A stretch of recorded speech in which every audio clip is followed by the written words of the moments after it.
I'm Wayne Warner. Presently, I'm principal of the St. Bernard Parish Unified School.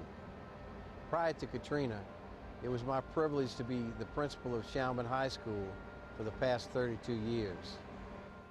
When Tommy Henry asked me to tell you my Katrina story at this luncheon, I was hesitant. I didn't feel that what I would share with you would be relevant for an athletic gathering. But Tommy, as we all know, can be very convincing. So here I am. And the more I thought about the coaches and administrators who would be in attendance, the more comfortable I felt sharing this story. Although it's not a sports story, it shares a lot of the same characteristics we emphasize in sports. For this is a story about courage, hard work, perseverance, and teamwork. Now make no mistake, this is not a story about me. It's a story about what school people do.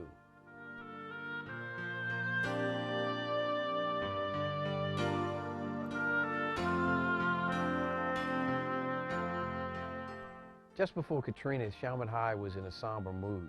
Several of our students were involved in a multiple fatality automobile accident.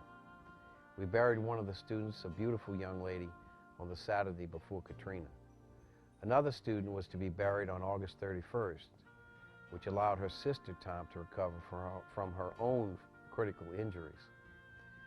On the Friday before Katrina, Chalmette High sponsored its 43rd football jamboree. It was a very busy day getting ready for the first ball game of the year. No one spoke about the distant hurricane at the tip of South Florida. Saturday morning, I received a phone call from my superintendent, Doris Voce, telling me to tell our football coach to let the team leave because our parish was going to call an evacuation because of the storm in the Gulf. I thought that surely this was a precaution. After all, we had several big storms which missed us in the past few years. For the past 32 years, sometimes 2 or 3 times each year, I had opened Chalmette High as a hurricane shelter with the help of some unselfish staff members. Under my predecessors, Boo Jones and Joe Davies, Chalmette High had housed large numbers of people after Betsy. I felt that it was a way to pay back to my community when it was in need, because that's what school people do. As the day proceeded, the tone of warnings became ominous, but still the storm path was somewhat uncertain. On Sunday, Ms. Voce called to tell me that Chalmette High would be opened as a shelter of last resort. The Red Cross doesn't open shelters below I-12, so we used school commodities to stock food for the next few days, and a huge generator was brought in to provide emergency lighting. For the first time, our fire chief sent a squad of firemen with a couple of EMTs to stay with us, so they could respond immediately after the storm. We put a few food and water supplies upstairs. As the people came in, they were representative of the past shelter evacuees. Married couples, extended families with children, older people with no families, people who had relatives but were left behind, the sick and the disabled, people who had no means or no transportation to go anywhere else. We ate a meal in the cafeteria at 6 p.m. And as the night went on, people were constantly coming into the building. Then came Katrina.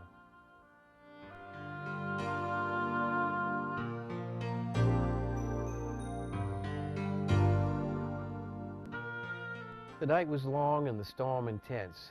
We lost electricity and the huge generator didn't work. We could hear the roof being torn off from parts of the building. Some windows were blown out. The rain was coming into the building. We saw the roof of the elementary school across the street fly off. We had to abandon some areas of our building because of the rain getting into it. As the storm subsided, we basically felt that we had survived and that the weather would gradually get better. Little did we know. Mid-morning, the firemen received a report that water was rising in Araby, the community adjacent to Chalmette. We quickly decided to move the sick and disabled people upstairs. The water appeared on the outside of the school windows, coming up a foot or two. And then all of a sudden, the water was 5.5 feet high inside the school. It came within 15 minutes. It was a mixture of marsh-bottom mud, oil and gasoline, fish and grass. It came with a strong current and invaded every ground floor room.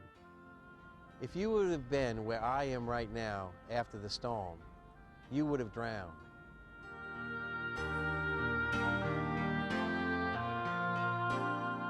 We didn't know at what height it would stop, but luckily it didn't rise to the second floor. As I looked out of the windows, I was amazed. Our school was surrounded by 8 feet of water as far as I could see. In the distance, we could hear people yelling for help from their rooftops. People began to swim in. The firemen retrieved boats and began to bring boatloads of people to our shelter. They were wet, carrying their meager possessions and pets. The boats docked at the end of our walkway coverings, and the people walked on top of those coverings to the windows in our stairwell. We still have a yellow chair where the people climbed in the windows. Unbeknownst to me, the people were also being dropped off at our gym. It was a full day before we knew about them. We were separated by the water. It soon became evident that our food supplies were inadequate and our medical supplies were practically non-existent. Our staff met each day to try to decide what we could feed to the hundreds who depended upon us. The food we had stockpiled was under 6 feet of water. There was no refrigeration, no gas to cook with. Luckily, we did have some bottled water and an individually packaged cereal. Basically, our meals were a small bowl of Fruit Loops and a half a cup of water, or a slice of bread, an individual serving of jelly, and a half glass of water. One day we had some peaches and a whole glass of water. We had to ration so severely because we had no idea when we would get out. Our only source of water was the firemen who went out and brought back bottled water from stores in our area. We had to use bleach water to clean the outside of the bottles. Medically, we were in worse shape. Many of our people had major medical needs. We housed 2 brothers who needed a ventilator to keep them alive. Our firemen got a generator and provided gasoline every few hours for the ventilator. Many people needed insulin, which was left behind when the water hit. We had a man who went out by boat to the drugstore to get the various types of insulin and other medication we needed. We didn't ask any questions. 2 men came in who needed dialysis. One, Tom, had a special peritoneal type of dialysis that he needed. He came in wet and he shivered even though the late August temperature was stifling. He needed treatment. Each day he would tell us the number of days he had left. I hope he made it. Many others needed oxygen. One gentleman told us that he had 24 hours of oxygen left, then came back and told us that he had made a mistake. He only had 2 hours remaining. There we were in the middle of an 8-foot toxic lake in a totally devastated community, needing oxygen tanks to save lives. The firemen came through somehow. A terminally ill lady with MS was being taken care of by a loving father. A woman in the gym was helicoptered out while giving birth. A man coded in our hallway, probably from diabetic shock. The EMT shocked him back to where he had a pulse, then took him out by a boat. One woman was already dead when she was brought in by boat. Her body stayed in the gym for days. There was little communication. Cell phones worked only late at night if we went up to the roof, and then only for seconds. In a world where video phones showed TV pictures from Afghanistan, we couldn't talk to our government leaders a mile away. The radio and cell phone towers had been blown away, and rumors about people looting the shelters began to circulate, and we were told by the reserve deputy to make sure that we identified ourselves if we walked around late at night. Several days later, the healthy evacuees eventually walked for about a mile to get to the port where they were ferried across the Mississippi River. The sick were taken by boat. My school group of 23 people had another problem. We had 23 pets with us. Because we knew that the authorities would not let us leave with our pets, we had arranged to leave on a tugboat. The river was only half a mile away. Everything was in place when the Coast Guard stopped our boat captain from coming to our rescue. We had to do some quick rearranging. On Friday at 11 a.m., we left the school on a hot wired and changed battery school bus and van. And after much haggling about the animals, we weren't going to leave without our animals. We got on 3 different boats, another school bus, and several pickup trucks. We were taken through New Orleans on the expressway. We saw the out-of-control gas fires shooting up in the air. We passed people walking in the opposite direction, going nowhere. Even though we were told at various times that we were going to Bayou Lacombe, Bayou La Loutre, Madison, Mississippi, Dallas, and other places, we finished our exodus in Gonzales 13 hours later, thanks to a church group and the Louisiana Department of Wildlife and Fisheries. Remember the second girl who died in the auto accident before the storm? She was buried 2 weeks after Katrina in Slidell. 3 weeks after the storm, my custodian, Walter, and I returned to the school to see what, if anything, could be salvaged. Within 30 minutes of his saying that he didn't feel right, receiving CPR, getting mouth-to-mouth resuscitation, and being taken to a makeshift hospital, Walter was dead from an aneurysm.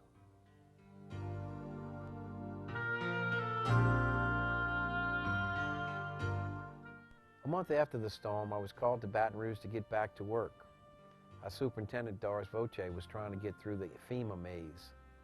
At first, she was told that we could get 2 modular schools built by the Corps of Engineers by January 15th. After 2 weeks of planning, the story changed. It would be March before this could happen. She took it upon herself to go out and contract with a private company without any money coming in to build a trailer school and attach it to the 2nd floor of Chalmette High School. She announced that the school would open on November 14th. No one thought that in St. Bernard Parish, where everyone, over 25,000 families, lost their homes, that more than 100 students would come back. Registration took place a week before the opening. It was the first time since Katrina that people in St. Bernard smiled. On the first day of school, 334 students attended. By Christmas, we had 660 students. And as of today, we have 1,600 pre-K to grade 12 students and dozens returning each day. We are on the frontier. 5 months after the storm, there are 3 gas stations, 1 convenience store, and a few sandwich shops open. There isn't even a post office. To get our mail, what there is of it, we have to drive 50 miles each way. Our phones and fax machines don't work. We are truly an oasis in the midst of the frontier. We started interscholastic athletic competition in January. SBUS won its first boys and girls basketball games last week. We've started baseball and softball. Football spring training will be held. We've pieced together uniforms and have received donations of equipment to get started. Academics and athletics are happening again, because that's what school people do. But it's the children of this community that are literally bringing life back to St. Bernard Parish.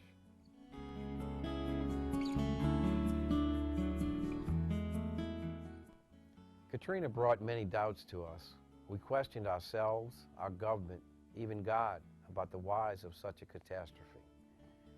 As of now, like everyone else, we haven't gotten any federal monies to cover the many millions of dollars our superintendent has committed to. But there is one light that is shown through the darkness. People from all over the world have come to our aid. At Christmas, the people of South Florida donated 660 bicycles, 1 for each student enrolled. The Miro Foundation gave every student either a $300 iPod or a portable DVD player, depending on the age of the child. The community of Central Louisiana donated its profits from this year's fair, $190,000. An 8th grade girl from St. Louis developed a concept for a cookbook. She had contributors write recipes. She had the book printed, and she sold enough copies to donate over $5,000 to us. She doesn't know us.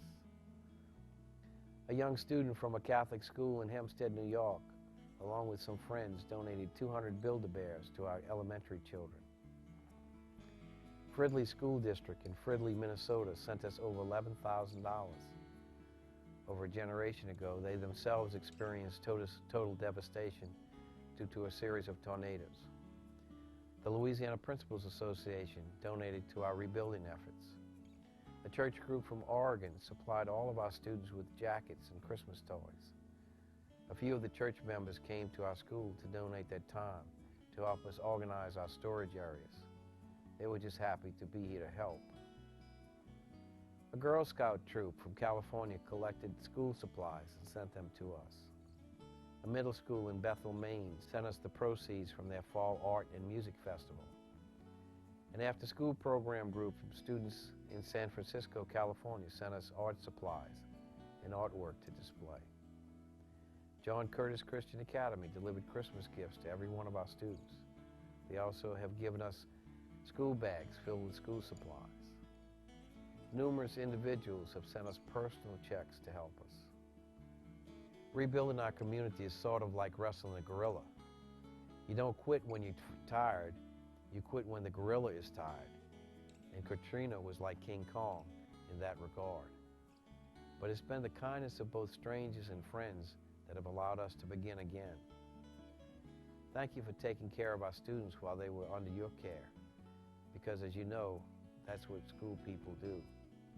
And finally, when people ask me what's different now being back in St. Bernard, I tell them this. Now when people see each other, we don't shake hands, we hug, we celebrate, and we get back to the task to rebuilding our lives. So be ready, Tommy Henry. The next time I see you, be ready for a hug.